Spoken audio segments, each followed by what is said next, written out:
And I'm going to have each one of them introduce themselves to you.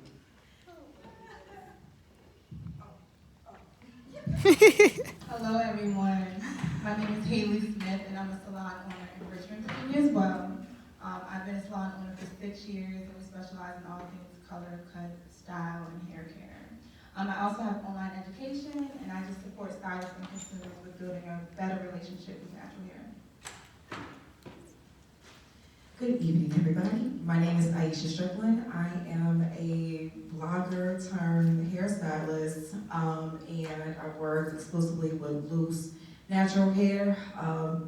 Actually, I was educated before I even finished school online, building a presence, and now I run a consumer community of folks who want to learn how to do their hair. In addition to, I built out a location-based directory for hairstylists to be found around the world.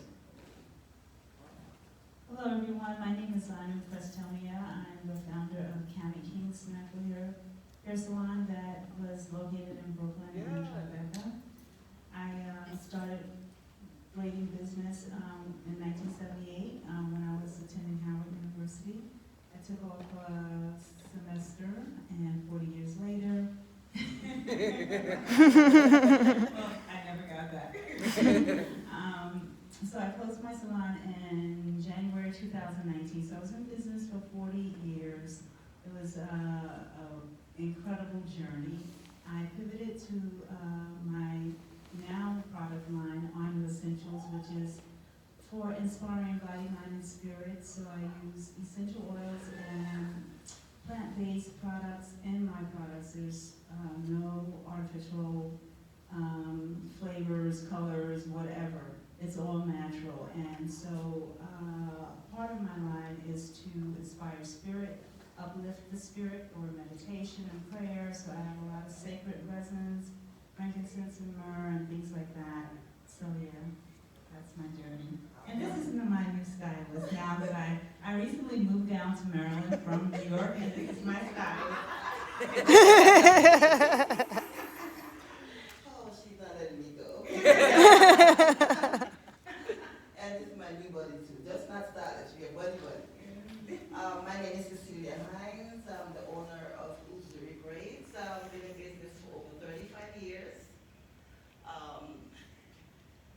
And you guys know I don't like public speaking when I'm here because Susan dragged me in.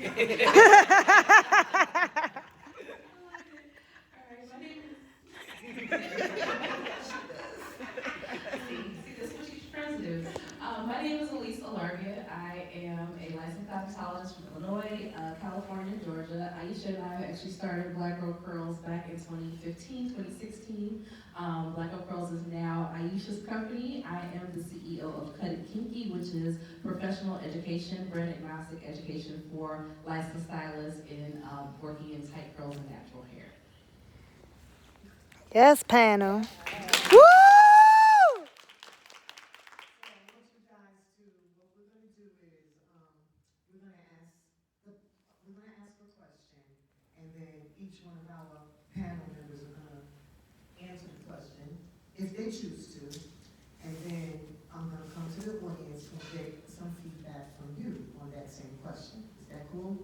Yes. So the first question is, how has the natural hair care industry evolved in recent years, and what are the challenges people with natural hair face in maintaining and styling their hair?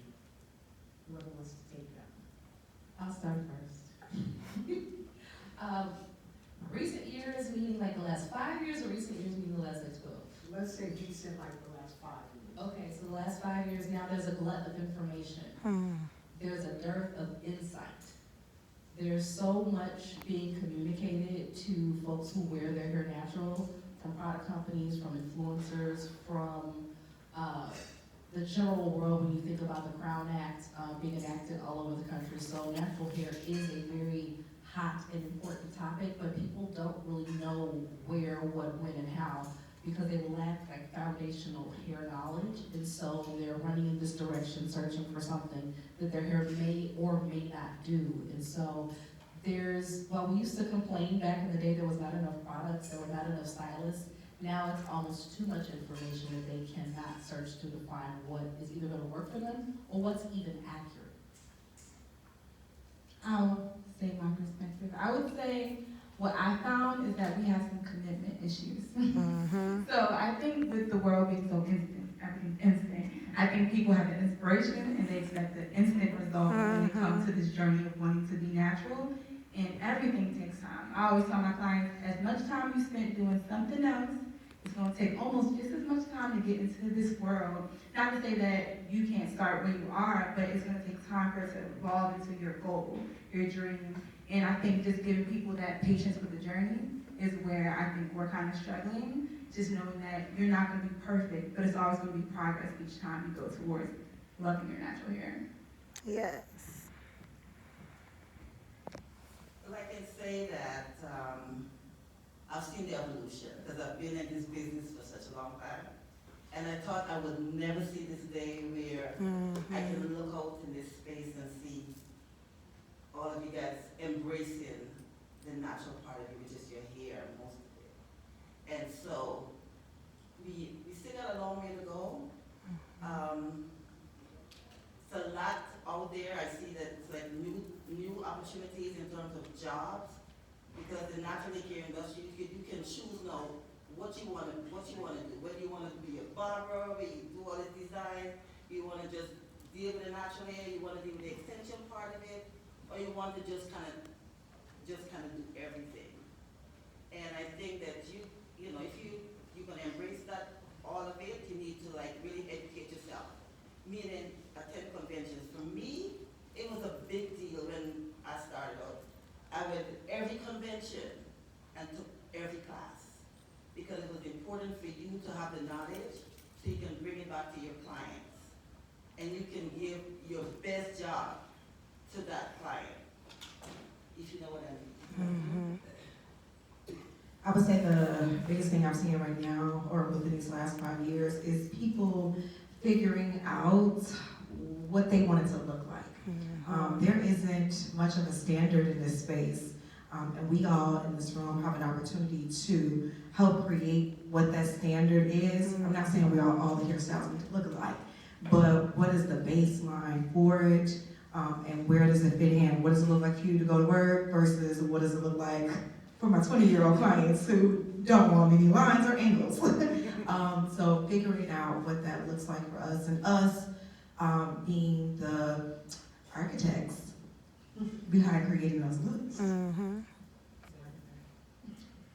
Anita mentioned that we were in the trenches, but I'm actually retired. I'm really an OG. I think I'm the oldest one in this room. I'm 66. I think I am.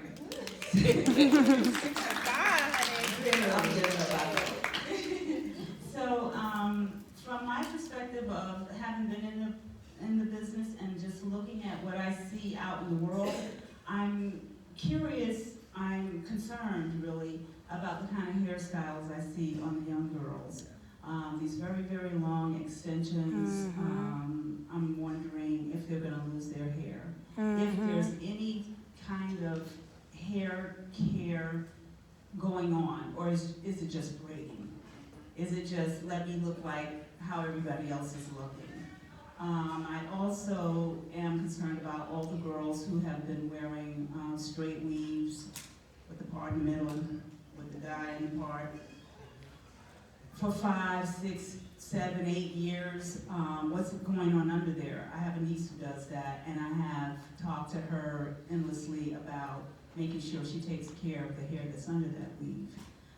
The last time she had her hair out, I said, why don't you put up she's on social media like crazy, a video showing people how you look with your natural hair. Her natural hair is beautiful, it's thick, but it's naturally kinky. She will not be seen with her natural hair. And she did have a head tie, and so I don't want to get into it with her, but I really want to see her hairline, to see if that is being deteriorated. So County Kings, I think one of our strong suits was that we had an emphasis on 2 things. On healthy hair and making sure that foundation was strong enough for whatever you wanted. And we lost customers because we refused to do things that they wanted that was going to exacerbate what it was that was going on with their hair and scalp. And our other, I would think our other asset was our focus on customer care. Just really being there, being present for your customer, what they really need, reading between the lines, and really being in touch with what they needed and what they wanted and what they could really have that would make sure that in the future they still had hair. Audience? Any comments on that? I feel like another added thing as well is that you have all these different social media that's going around like TikTok, and everybody feels like they're an educator and they can tell people how they need to do their hair or how it should look. So with all these different trends and stuff that are now trending, instead of people educating themselves about the health of their hair, they're just like, oh, I want to look like that, I'm gonna follow this person, so I'm gonna jump on that trend. Then you have everyone basically having the tension, alopecia and stuff like that from very tight braids, and braiders not really knowing what they're doing. So you got a lot of kitchen stylists that don't really know nothing about hair doing people hair just for money, and that's the issue. I think the biggest thing that I've seen is that there's an expectation in regards to, I want 1997 prices.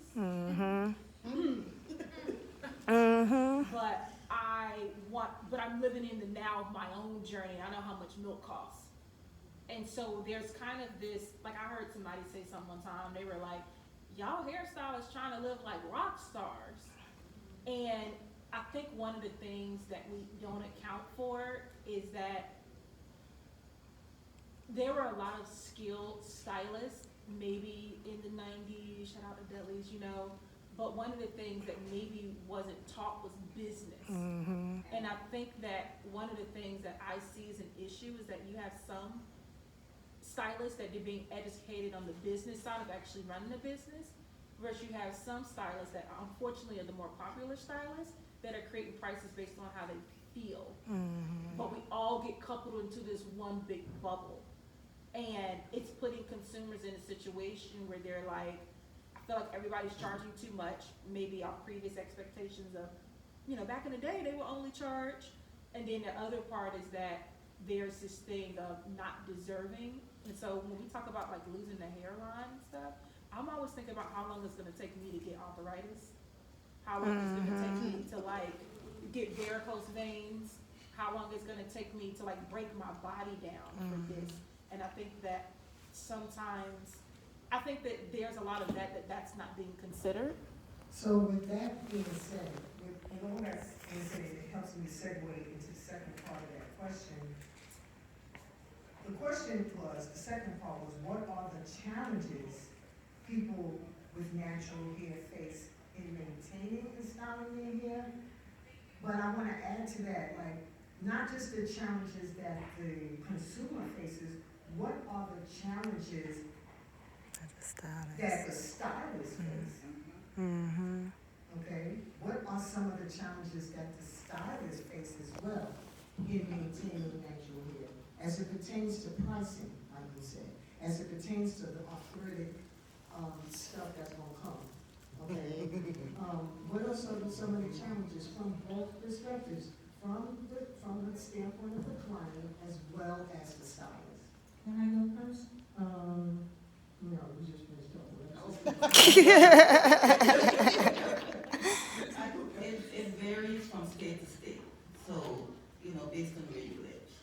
You don't want to, like, overcharge people because a lot of, you know, if you're living in the DC, Maryland area, of course, if you're living in New York, you might pay much more in New York than you pay in DC and Maryland. But what I can say is, because I'm a natural hair stylist, I've been that way for the past 35 years. And it's what I've seen, like we talk about TikTok and Instagram, is that the kids who are out there and they think that they know everything. And a lot of them don't know to take care of the natural hair. They don't know the shampoo, they don't know the section and comb out. So they charge you for every little thing because the natural hair to them is so hard to deal with. But you gotta really like create a relationship with the natural hair. It's like having a best friend or a friend that you don't like today, we like tomorrow because it can be challenging. You know what I mean? Yeah. So for me, because I came up in that school and that's how I taught everybody that worked for me. That's part of it because natural hair is a big part of my business. And you gotta know how to comb out, shampoo, comb out again. Because you gotta comb the hair before you shampoo, section or comb out again before you blow dry. You know, and a lot of people can't deal with that. So this one girl came and she's like, oh, she just charged me $50 extra just to, she would just comb my hair out. Because she had a lot of hair. And it would take her a lot of time. So that's part of the reason why these young girls that, you know, they don't want to get charged so much. Because they don't know how to deal with the natural hair. Go ahead, Emily. Can I follow up with that? Okay, because here's the reason why a lot of the younger stylists don't know how to. No one has taught them. Even the ones who went to cosmetology school, I have been maturing cosmetology students for about the last 5 to 7 years. And the quality of the education, I only graduated in 2006. So I'm not that far removed. I was a nail tech first and then I became a hairstylist. And sending people to the same school I went to, they're having a much less quality of education and they're being charged 2 and 3 times more to access that education. So that $11,000 tuition I paid for when I had teachers who knew how to cut, who knew how to color, who had us thinking through things, who we had real models coming in off the street from Florida State University and Florida A&M University. And we were able to graduate school being able to go into a junior level position in the salon, or even, I will be honest, I probably could have graduated straight into a suite from the school I went to. But the people who are going to the same institute that I went to aren't even learning foundational haircutting, are not learning setting theory, are not learning combing theory. So they're cobbling together whatever they can so they can pay back these $30,000 loans if they went to cosmetology school. And then we have the other side of the people who fought for braiders not to go to cosmetology school. Not saying that you should have the same curriculum that the people who want to do chemicals and color do, but you have people saying, oh, you don't need a license, and so you're just out here braiding, but they may not be able to come and be an employee in your salon or your salon, and they just start braiding at home. So they have no basis of scalp theory, they have no basis of what skin is, they have no basis of disease prevention, and so they're just doing what they see. And that happened at the same time as YouTube and TikTok. And so they think that, okay, somebody's showing me something, it looks good, I can do that. And so the foundations of education in our industry, the passing of the torch has stopped. And that's what we need to pick back up. Yeah, part of that is a lot of young people just want it here and now. You gotta know that you gotta come in and you gotta take your time and learn. You can come in and just want to be where I am, been in the business for over 20, 30 years. You can't come in and want to make what I make. That's right. And so therefore you don't stay around. Because you like, okay, I want my money now and I'm going to go home and I'm going to do what I got to do. And that's part of the reason. So how do we reel that back in? That's how do we reel that all the way back in? I am open to teaching anybody. Anybody. Most of my salon are single mothers, young girls. That's it. I'm here to teach and give back all the time. So if you guys want to, the door is always open. Always open. I'm here to teach. I'm here to teach. Who want to learn? I know that's When right. I started with a Cornwall company that was the only natural hair care And she salon said she don't talk. Maryland.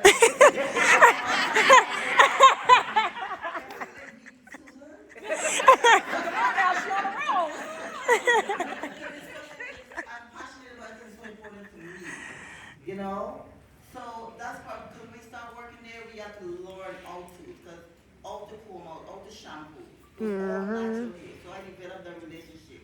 And anybody come to work for me, that's part of the Susan can tell you. So I just to give you a little backstory. When I moved to Maryland in 1983, I was working, most of you don't know, my mentor that started me in the industry was Diane Bailey. I started her out as her assistant, right?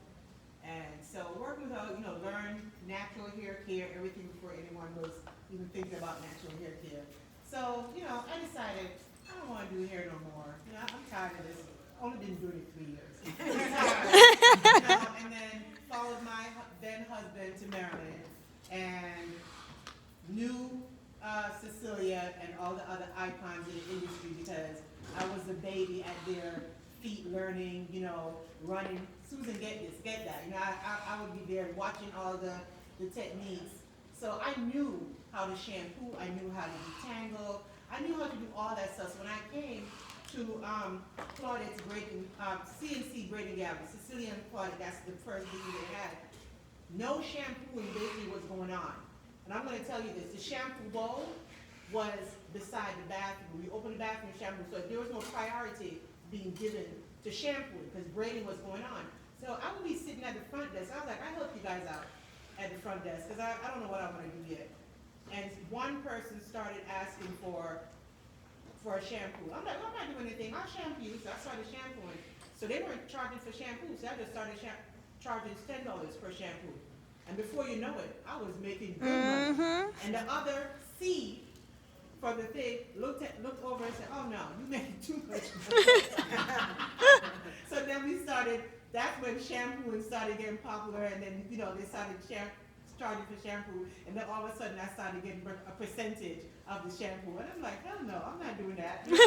But by that time, they separated, and then I transitioned with Denise, the other C, and worked with her for a few years, and then opened my salon. So just to, you know, show you how the transition, because if you don't know, then you're not going to do, and if the clients came into CNC Braiding Gallery and realized that there was somebody shampooing and really taking care of their hair, and it wasn't just like a quick little thing. I was actually massaging, combing out, detangling, telling them how to keep it in, when they had the braids in, what they should do, how to keep their scalp clean. Because I told someone yesterday, with me, I never really wanted to do hair. I wanted to take care of hair, you understand? And take care of the scalp. It wasn't about the styling for me. It never was. You know what I mean? So the transition with me and clients realizing that someone is there to take care of their hair. Oh, I had people lined up. Even after they took their braids out, they weren't getting braids anymore. They just wanted to come get my shampoo. So if you have the service and the clients like it, it's gonna happen. But It's like if you build it, they'll come. Exactly, Right? exactly. Okay, I'm gonna let the new throw her 2 cents into and I move was on really to the next concerned question. about this, what you said about your health, because you said about, when you're gonna get off light. Yeah, I got it. So there's ways to mitigate that, and I always encourage my staff to take care of their health. Like I said, when I started out in business, I was about healthy hair, because at 10 years old, I lost all my hair for a perm. I had one perm, and I told God, if you let my hair grow back, I'll never get another one, and I never did. So it was always about health. I said I left Howard to braid hair, but later on I did go back to school for Chinese medicine, and I also am a certified yoga instructor. And so health has always been foremost. Healthy eating, I mean, this is all popular, and you see it all over the internet now. But back in the 70s, I was a unicorn. I was a vegetarian, a vegan, I was practicing yoga, and those are the things that helped me be able to stand on my feet for 20 years and do hair. After 20 years, I was still vegetarian. I was like, I am so tired of braiding hair, I rather flip burgers. So I came from behind the chair. I was really burnt out, to just put it, you know, because people don't give us credit, but hairstylists are some of the hardest working people in the world. But they love what they do, they're passionate about it, it's art. And you know, any artist, whether it's music, painting, whatever, they will sacrifice everything to do that. But you have to take care of yourself. I'll give you one yoga tip. One of the things that I do for restoration is to put my legs on the wall. Okay. You're standing on your feet all day, you go home, you take a bath, and I'm crazy about baths. I take a bath about 5 times a week. I'm not one of you, I would never buy a house, live in a house without a bathtub, and they're building those now, just showers. So I take my bath, relax, get into bed, put my hips up to the wall and put my legs up on the wall for up to 20 minutes. To let all that blood drain back down to all your organs are getting nourished and replenished. And you go to sleep after that, you will sleep like you had a sleeping pill. These are just some of the tips, but take At least care it's like, of yourself. I'm about to do that. Get massages. Yes. Go to the acupuncturist. If you live in a city where there's a Chinatown, go get acupuncture. You have to take care of yourself. Because if you don't, nobody will. You could have just lost your mother. Your baby could be sick. But I need my hair done. No. This is the boundary. I'm taking care of myself. So it's up to you to do that. Have your hands massaged. You don't have to get varicose veins. You don't have to have arthritis. You can do what you can do to prevent it. Thank you so much. With that, I want to move on to the, I'm sorry, oh, go ahead. Real quick, because I know the base of the question was pricing and stuff like that. No. No? Well, All right, fine. What I said was, we didn't talk about pricing, but we can go ahead and talk but about I mean, she had mentioned pricing. Somebody mentioned Yeah, pricing. no, I brought it up in terms of their. Wait, we're not going back to that. Go ahead with Okay, your so what I song, want to because say we is, wanna- because Yes, of the ma'am. fact that we are hairstylists and stuff, we don't have retirement. We Yeah. don't have health care. Okay, so I base some of my pricing on, I have to put away for retirement. You know what, I'm glad I let you speak, because that's the segue into the next question. Go ahead. But I mean, we also have to think about us and our future. You know, so as far as pricing, you know, some people say, oh, I price with my heart. You gotta stop pricing with your heart. Because pricing with your heart, you're gonna be broke. That's right. As that, you know, grandma and them used to say, love don't pay bills. So we gotta pay our bills. You know, if it's to the point where, at least for me, you know, if I'm not affordable for you, I can send you to someone else. But at the same time, I have to pay my bills. So if you feel as though I'm living like a rock star, so be it. Because I'm watching you telling me, you're in my chair telling me I'm getting ready to go, I'm getting ready to go to France and taking my kids to Disney. I'm doing this, I'm doing that. But I'm sitting here starving doing your hair. I'm sitting here getting sick. If I don't work, I don't get paid. So for me, when, you know, clients say, oh, you're too expensive. Well, I'm sorry, I can send you to someone else. And that's one of the reasons why I do consultation. To feel their vibe, see what they are, and that, you know, then I'm letting them know this is what it is. And if it's too much, well, I'm sorry. Thank you. I want to add to that briefly. I totally agree with what you're saying, but I wanted to just interject this. Please don't anybody in here get offended by what I say. Please don't. I already know you're missing me. Because I am just very. I am from New York. Yeah, you from BK, baby. I'm from Brooklyn. And, you know, the thing about that is there's never any harm in it. You know, but people, when I moved to Richmond, I had the hardest time. I made friends and lost them. Because We you too cannot real. take Your realness. directness Mhm. and they Yes. take it personal. Yeah. And a lot of times people don't want to own their own stuff, so they don't want to do it either. I'm just a very direct person. I don't mean any harm. Anybody who knows me knows I'll give you world if I can. I'm just a very direct person, and I like to joke around a lot because I like to get people to laugh. So I don't really care if you like me or you don't like me. Period. I'm 65 years old, and at 65, you really just don't give a damn. I'm just saying. So, but We're definitely sisters. So I just always premise that by saying I don't mean to hurt anybody's feelings at all. You know, I'm just very direct. I'm giving instructions, keep the ball moving, and that's what I'm doing. By any means necessary. So I just want to apologize because I really didn't. I'm good. Cool beans, we good, right? Okay, good. Okay. But saying all of that, I'm glad that you did bring up the part about pricing, because the next question, a part of it came from Anu. And I guess she thought about it because she retired, right?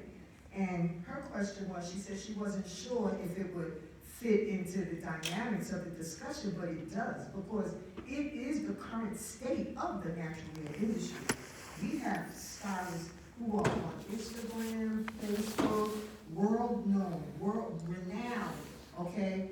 And they have 500 billion zillion followers, but they got 2 cents in the bank. Yep. Okay?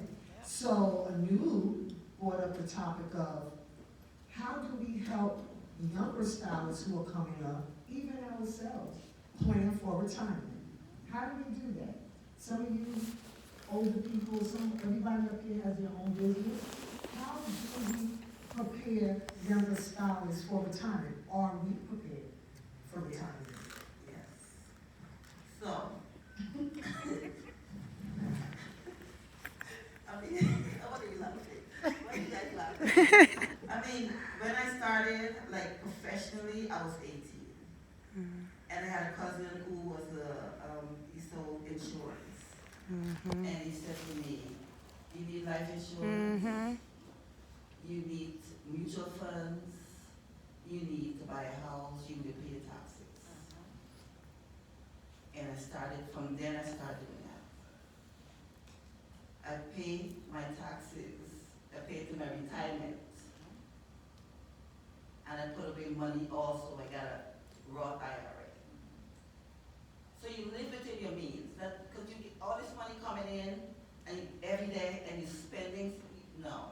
And I have a savings club that I've been doing it for how long? I know, Over 30 years. I'm trying to get in Over on 30 it. years. You can't get in Everybody savings in my club. salon. You can't get in. Uzuri Savings Club. Everybody that work for me, even customers, they're all in my savings club. Where you can put away, whether you can $50 a week, $100 a week, $20 a week. I show $500 a week. And make sure I have that $500 a week to put into that food. Because people are dependent on that $500, like a community where I'm helping, you helping me, I'm helping you, we all helping each other.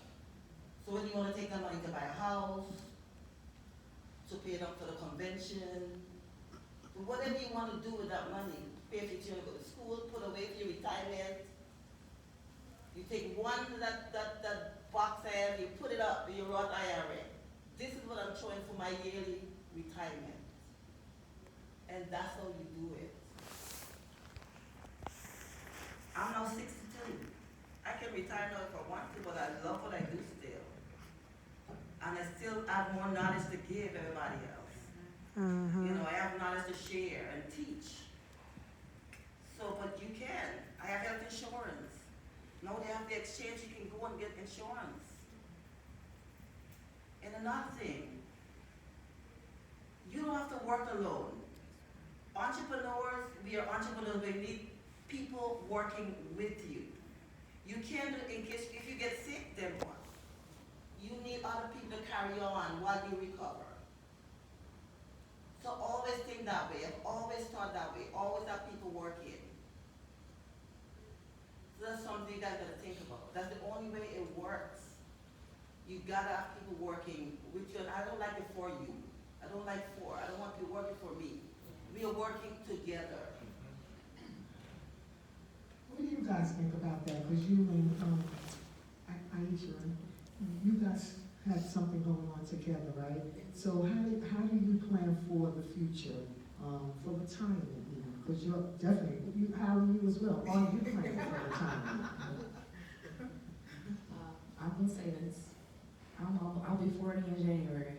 I ain't playing shit. I'm gonna be perfectly honest about this, and here's why. And I hear the advice of my elders, and I heed y'all, and I appreciate y'all.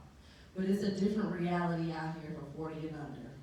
It's a completely different reality. I have a college degree. I owe the government about $40,000. My father had early onset Alzheimer's. I'm an only child. My business had to grow because I had to cover $5,000 a month in memory care because my father didn't have anything. When the pandemic happened, I had no child care, meaning I had to pay a nanny to take care of my child if I could work. So when I say that there have been economic impacts, again, I'm 39 years old. 9/11 happened. happened the first 3 weeks of my freshman year of college. I graduated, thank God I graduated in 2007 and not 2008, because everybody I know graduated into recession. I am the only person, because I'm a hairstylist, who was never unemployed. But in that same breath, struggled to get to the point where rising rent, rising costs of food, rising costs of everything happened. And then getting in that sandwich generation where I deigned to get married and then got divorced. And got married and had kids. I had kids in both marriages. And so life happened. And so what happened is I have IP, intellectual property, meaning that IP is what's allowed me and Aisha to meet the challenges that we faced as a young Gen Xer and an old millennial. To the point of where now at 39, my dad passed in January and December. My mom, thank God, is still healthy. My kids are in school, but I can't send them to a public school unless I want to send them into a place that there's 35 people in a classroom. So I gotta pay tuition. And so what I'm doing right now is I gotta figure it out. I gotta figure out at 40, because now I'm finally making enough money to where I can afford life and putting some things away. And so what that looks like for me is, I love how we had the person speaking about real estate. I'm going to be actually putting something into my IRA instead of taking things out of my IRA. Luckily I am married and my husband has health insurance, but if he didn't, I don't know. I don't know. And so I want us who are older to give some of these young kids credit for what they've had to encounter. I'm just glad I never had to move home back with my mama more than for 3 months at a time. Man. Because these kids can't even afford these $2,500 apartments. And it's not even It's expensive their need. This is just how much it costs to get live. someplace where your life is not threatened in some areas. So I want us to it's harder for us, but we're not necessarily even able to set ourselves up in a way that may have been possible if we had started in the 90s, if we had started in the early 2000s. And again, I'm grateful for having started in the late 2000s, because I can't imagine being 20 right now and what that future would actually look like. So if y'all are that age, I commend you for having the audacity to be here. Thank you. So I would say I just turned to community. I turned to education. I've probably had a Roth IRA for like 6 years. I like watching it grow, but I know I can't retire over what I have. So I'm right now looking into what options I have. I took the class with Shaniqua on building salon suites because I'm like, I need assets. I like the idea of a Roth IRA, but I don't think it's enough. Exactly. So I'm like, what can I do to create assets for myself where I don't have to rely on my hands to make me money? So that's where I'm at. Like, I'm just trying to explore, learn from people who have done it, learn from people who are doing it, who have that fruit that I want to see, and just take what I can, learn what I can, and apply what I can. That's where I'm at. Okay. I like what you said about the timing of everything. Because, like you said, back in the 90s, it might be easier. The economy was easier. Politically, things were different. There was no Donald Trump. But I love that. Okay, here, he was giving us I money. give credit for that, but that's it. But to talk on what you're saying, here's the thing, because I agree with what everybody said.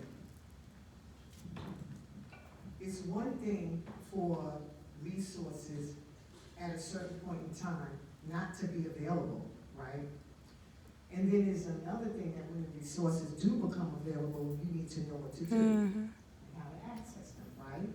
Because you can be 40 and just start from scratch and be a millionaire, okay, at the age of 60, right?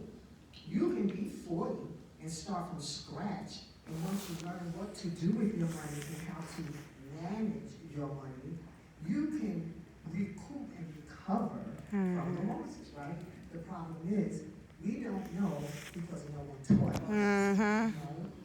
There's always been resources available for us, even at a younger age or older age, but we never had access to it because our parents didn't know. They didn't know a lot to tell us, right?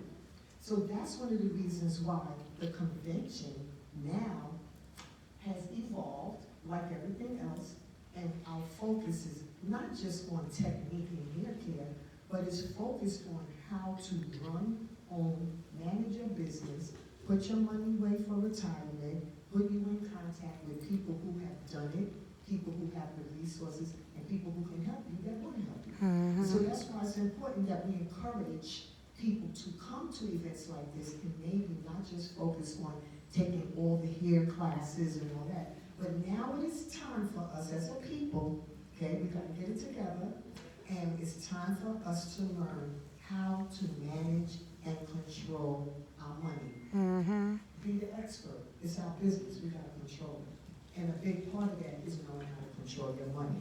Frida? Empress had her hand up. Oh, okay. Empress? Wow.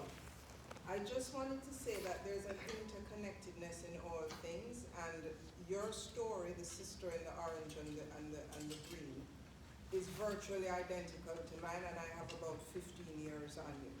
I think what is really important as we talk about wealth, abundance, and money is multiple income streams and the interconnectedness in all things.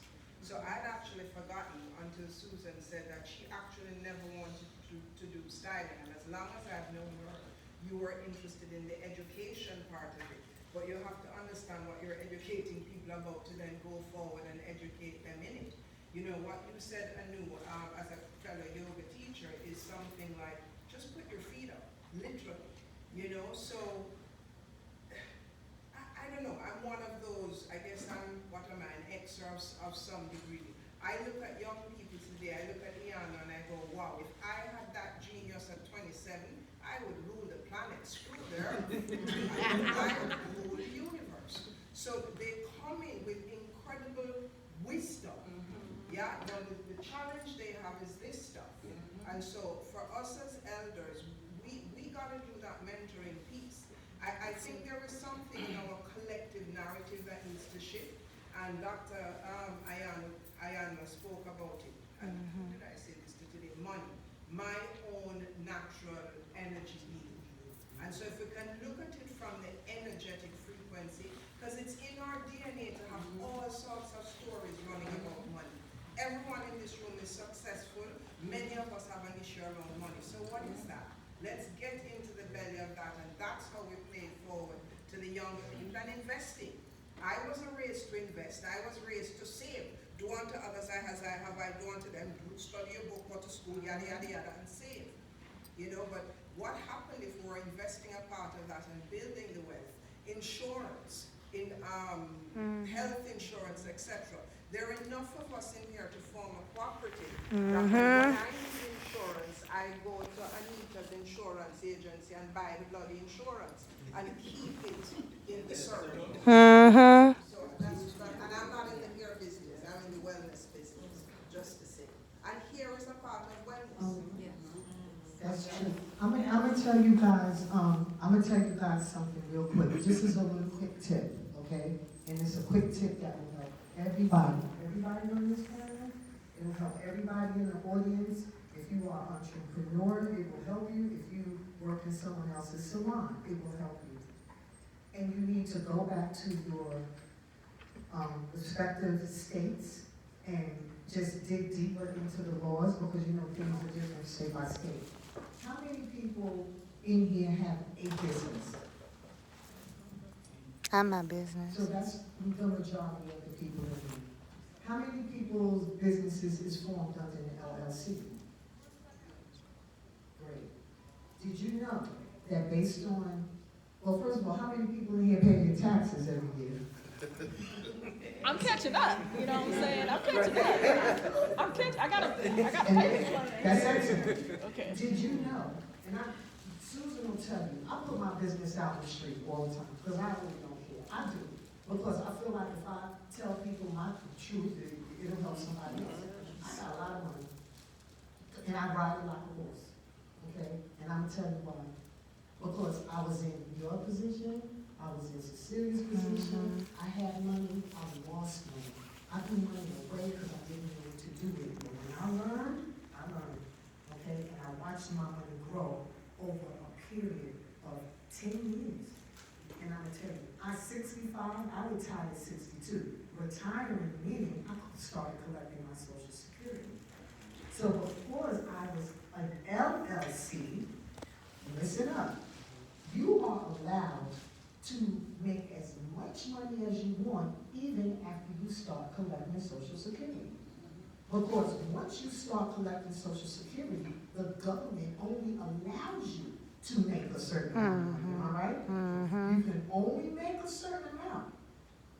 So don't look at your Social Security as retirement money, but it can be because I had put money into Social Security since I worked in construction. And then even after I started my own business. So when my accountant said, you know, Nita, if you retire at 62, you probably will get like $4,000 a month. I said, wait, what? She said, yeah. I said, but then I can't work in my salon. She says, no, because you are an LLC and you file a K-1, you can collect your $4,000 a month and still make as much money as you want until the day you die. Now that is just a little tip for everyone in here to go back and research. Look at how you're filing your taxes. Are you just turning in a 1099? Okay, is your employee or your salon owner giving you a 1099? Are you filing taxes as a business, as an LLC, and you are your company's only employee, which means you don't get a W-2. You get what is called a K-9. You are not a W-2 employee. So the government now has to pay you that Social Security, but they cannot tell you that you cannot make any more money. So my $4,000 in Social Security that I get every month, that goes into a fast-funded IRA. I don't have to touch that money. And it's yielding. But these are the tricks of finances that we don't know because there's so many things out there and there's nobody to tell us. Right? Can I add something to that? I never had a retirement fund because every time I had a nest egg, I ended up borrowing that money back to keep my business going for one reason or another. But I had bought a house, and I was like, my house is gonna be my retirement. I bought a house for $240,000 in 1997 and sold it for $2.1 million. But what I didn't know with the capital gains hundreds of thousands of dollars, and so then I paid that, and the money I had left for my retirement, they told me, well, because it's not an IRA or a 401k, I had to pay that money. And had that money not come from a house, the sale of the house, but from one of those retirement tools, then I wouldn't have had to pay that tax. So if you own a house, don't think your house is not gonna, if you wanna go to sell it, that money is not yours. Or in New York, laws are different in different states. In Delaware, there's no taxes. In New York, honey, they will run you down to the ground. You'd be like, take this money, leave me alone. Between the fees. This thing is hurting my wrist. I was told, pay them off now. Do not have it like over time. So, yeah. And that's a part of education. People don't know about capital gains. You just don't know. The other thing that somebody should have told you was that had you taken that money from the sale of your house and rolled it right over into another property, you would not have had to pay the capital gains at all. No, I did roll it over into another property, but in New York, it does not matter. Oh, okay, well, that's a mistake. Okay, I understand, okay. So it's a lot, right? Frida? So something, it's similar to at least a situation where there was a period where I had nothing, no retirement and bad credit to do, which is not a good combination. Yeah. And I spent a number of years making sure that all of my debt was paid off and then getting into a space where I could live on as little as possible.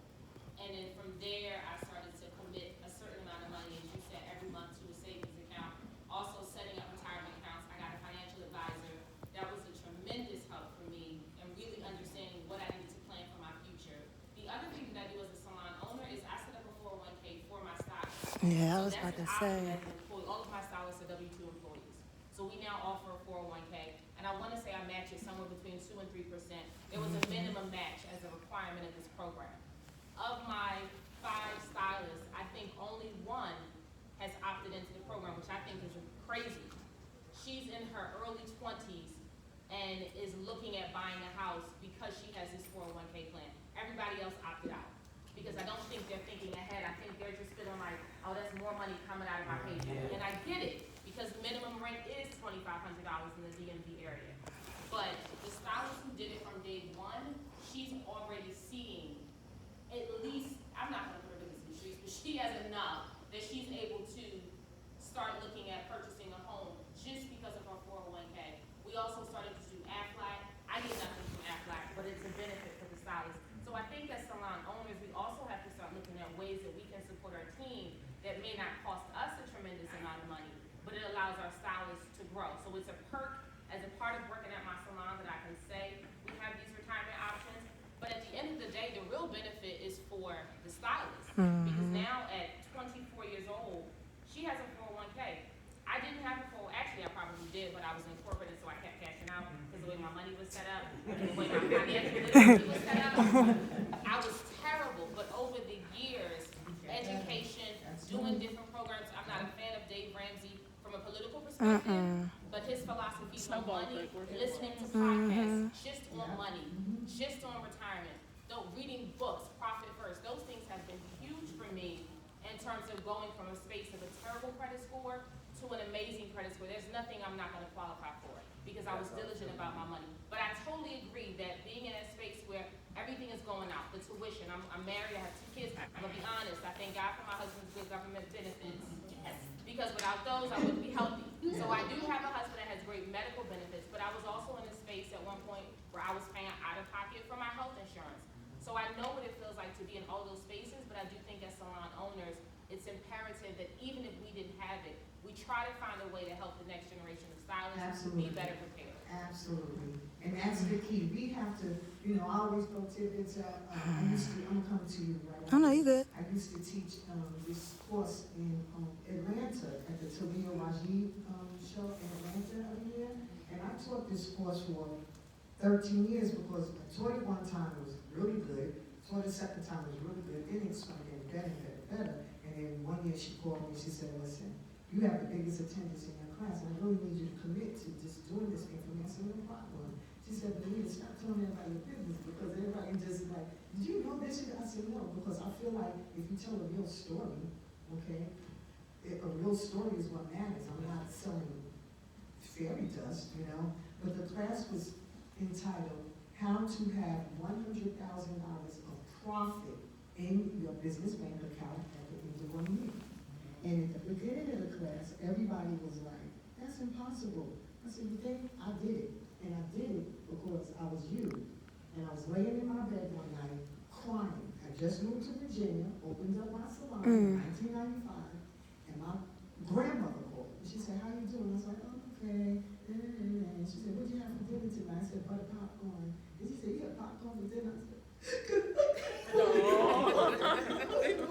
that was microwave popcorn. She said, girl, come on home. And she started crying on the phone. I'm crying on the phone. And I went to sleep after I hung up with my grandmother. And I had a dream. And the dream was numbers. No, I kid you not. It was a formula. And you know what that formula was? It was the dumbest thing when I woke up. I said, what are you trying to tell me? Like, I'm that dumb that this is right in front of my face all the time? It was income minus expense equals what? Profit.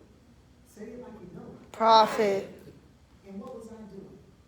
I had all this income coming in from my business, right? Because we make a lot of money now, we can. I had all the income coming in. And what was I doing with it? I was spending it as it came in. And then at the end of the month, I had expenses that I wasn't taking care of. And so, where was I at? Or lost. I flipped that thing around so fast when I woke up, and at the end of the year, during the year, I hired two people. I gave myself a salary. $500 is what I was gonna make a week. And then I had 2 commissioned stylists that had to bring in $1,000 so that they would make $500 a week.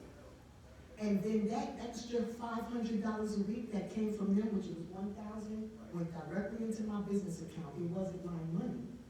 It was the shop's money. And we operated like that for a whole year. And at the end of the year, with me being paid a salary, my commission stylist getting me a commission, I had $80,000 in my business account. How easy was that to do? But who knew? Because one. we kept the money in the school. And sacrifice. A lot of it is sacrifice. So I just say all of that to say, like Frida said, it's a mindset thing. At the end of the day, we have to change our mindsets. We have to make a shift. Because like she said about her stylist, she has one stylist that opted into her program. How many hair salons offer a full contribution to a 401? That's phenomenal. Then she has stylists that don't want to do it. It's a mindset. It's a When mindset. we bought in Aflac, and I explained to them, I get nothing from this. When I walked the lady to the front door, she said, we needed interest from like, I think a minimum of 3 to get a group rate. She said, and we got that, we ended up getting that, but when I said, the other 2, she never said names. She said, there are 2 people who said they're kind of interested, but when everything was said and done, their final response was, I'm not ready to start giving away that much money yet. I think it might be $16 a week. I mean, it's not a ton, but a ton is relative. But that was their response. That's a lot right now. That's, So, and it is. So what do we do? What do we do, panel? We educate, we bring in outside people to, because sometimes you can't hear it, it's like your mother, yeah. your employee is like your mom. Your mom could say it 100,000 times, some stranger comes tell you, oh my God, like you never heard it before. What were you going to ask me? Oh no, it was just I've learned over the pandemic that certain life insurance policies allow you to be your own bank. So you have an IUL Index Universal Life Insurance policy that if you're putting money in it, and it doesn't have to be a lot, I was literally putting $50 in mine every month. When you put money in it every month over a certain amount of time, it accumulates. And you have way more after a certain amount of years than you put in, and you can go in and borrow from it. And especially if you have a business, you can get one for your business as well. So it's a lot of like little nicks and knacks that we weren't taught that you can definitely utilize, especially life insurance policies. And she's right, because there are so many life insurance policies nowadays are different Yeah. than we were when our parents were younger. Just paid out on death. Yeah. Right? And now they have the ones, like she said, that you can borrow from. And you're really borrowing your own money. Your own money, Right? literally, And yeah. then you have to pay it back. Or if you pass away before you pay it back, you just get the value of what's left. Okay, that you took from. Whole life? Yeah, it's Whole life. I think what we can do to change that mentality, we have to teach, especially if we're salon owners or we are in a mentorship position of stylists, how to make more money. Because we can't make people have a different mentality when We're not making money. And I'm not saying everybody's making great decisions. Because sometimes you have to make a bad decision because you made all these really good, responsible decisions for the livelihood of everything else in your life. And so we have to, instead of saying, well, you have to change your mentality or you have to do this, we have to equip our stylists and the people that are coming out under us how to make more money. Because you can only stretch out So much. a certain amount, so much. There's only, it's great that you put that and you did that, but it's like if you literally have more ends than means, there is no more stretching out. And the reality that a couple years ago, you could get a decent housing and decent location and drive something decent and live a basic life, but still have a fulfilled life. In 2023, we're seeing these kids who, they don't have the It's hard. perspective of looking at 65, where they're just trying to make it to 30. They don't know how they're gonna get to 35. And so we have to teach the skills of business. We have to teach the skills of how to work efficiently, How do you use what's in your brain? What are, somebody said multiple revenue streams. Yes, multiple revenue streams doesn't necessarily mean going outside of your expertise of hair. What are your multiple revenue streams? Because to be honest, while I was doing all that with my family, I had 3 or 4 revenue streams. And still those revenue streams, based on life happenings, weren't enough. And so we have to equip folks with what the world is going to look like in 5 years, and what it's going to look like in 10 years. Because we can't even think of sometimes even about retirement. We know those under 40, we know that Social Security will not be here for them. Yeah, not at all. We know that unless we make certain moves in terms of assets and building certain types of businesses and being able to keep up with those things, we will never retire. Because again, if you just think about what has happened in the last 6 years, I was lucky to buy my house in 2021, and thank goodness for the young lady who was here, I can't remember her name, who was talking about buying commercial property. My same house right now that has a 3.62 interest rate would have an 8% interest rate right now. I could afford that mortgage, but that mortgage would be $1,500 more than what I pay right now. I bought my house 2 years ago. And so when we think about what's happening here, we have to, one, give this new generation hope. Then we have to teach them how to make more money, be smarter in business, so that they can get to a point where they can use profit first, or they can build more profit, or they can actually acquire the assets that are necessary now to make it in the future. And so I thank you, Susan, for actually having her here, because she spurred me. I got it at the right time. So that HELOC is about to get my property. It's about to see if we can get a product that will do renovations instead of that having to come out of my pocket. So then that creates passive income, so that after this washing of the last 5 years of caring for my parent, I can recover. Instead of seeing that where inflation and pricing has gone and still be trying to recover in 5 more years as we go up and up and up and up. So we have to look at things as they are now and see how we can impact this generation in thinking this way and knowing they actually can. Not giving them things that we may have done, which are awesome. But I hear it, and I thank you so much for being here and sharing your stories. I love, like, I'm a fangirling a little bit right now. But it's also one of those, these were great. And I don't know how this will apply for me. And so I think that's what we end up hearing with these younger folks, is like, this sounds great. What time it start? What does this mean? I feel like I'm out of this conversation. I have this conversation every day because I have girls their age, and they live at home with me. I live with my mom And I too. hear this conversation every day, every day. But what I can say about that is that in our time, we still have struggle. The struggle was still real with us back in the 90s. Back then, we still had the same struggle that you guys are having. But this is the thing, I had 3 kids. A single parent. But I have to like make it work. So what I did, I became a jazz, apart from me having a usury grade, I became a jazz instructor. I had another business that I taught jazz size class. I became a franchise owner, and I had other people teaching and working. So I taught, that's how I get my stress out. So I taught class like twice a day. Went to the middle of the day, do my hair, go back at night and teach class. So that was a business that brought me like another $35,000 a year. So, because my kids were in private school, Susan was my choice. She had to go pick up. So, I mean, I'm saying all that to say that you guys gotta make it work. Because I have this conversation with my kids all the time, like, we're not gonna be able to do this, you're not like, listen, I'm not cutting you all those slack. It can happen. Like I said to Dina Zara, I said to them, Adina, you can do hair. Yes, you're a teacher during the week. Saturdays, you just get down there and just